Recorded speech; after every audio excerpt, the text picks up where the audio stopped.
Le 18 juin 2013, la nouvelle se répand comme une traînée de poudre à Roquecourbe. Amandine Estrabo, âgée de 30 ans, vient de disparaître. Les enquêteurs, alertés par la mère de la jeune femme, découvrent une maison vide, en ordre, dont la porte est restée ouverte. Le sac d'Amandine, ses ballerines sont là, une boucle d'oreille est retrouvée par terre, rien de plus. Très vite, d'importantes fouilles sont menées avec l'appui de 120 militaires du 8e RPIMA de Castres, en vain. Nous nous engageons d'ultimes recherches sur ce secteur qui a déjà été fouillé à plusieurs reprises afin d'avoir la certitude qu'aucun élément ne nous a échappé sur les parties les plus escarpées et les moins accessibles. L'enquête hors norme qui démarre n'exclut aucune hypothèse, mais les enquêteurs ont une piste.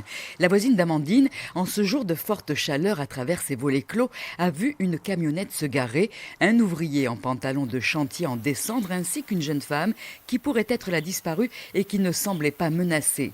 Avril 2016, un ancien maçon du village qui connaissait Amandine en était plus ou moins amoureux et mis en examen pour meurtre et viol. La mère du suspect est dans l'incompréhension. On a pu parler, on a pu en discuter. Il m'a toujours clamé son innocence. Même je lui dis, est-ce que tu aurais pu, par mégarde, je lui ai dit, j'ai fait des suggestions. Il m'a toujours clamé son innocence, ce n'est pas moi, c'est pas moi qui ai fait ça. Si Guéric Juano clame son innocence, il parle beaucoup en prison, raconte par le menu le viol et le meurtre d'Amandine à des codétenus et il dessine même l'endroit où il aurait enterré la jeune femme. Transporté sur place dans les bois de la Crouzette, il ne se souvient plus de rien et se tait.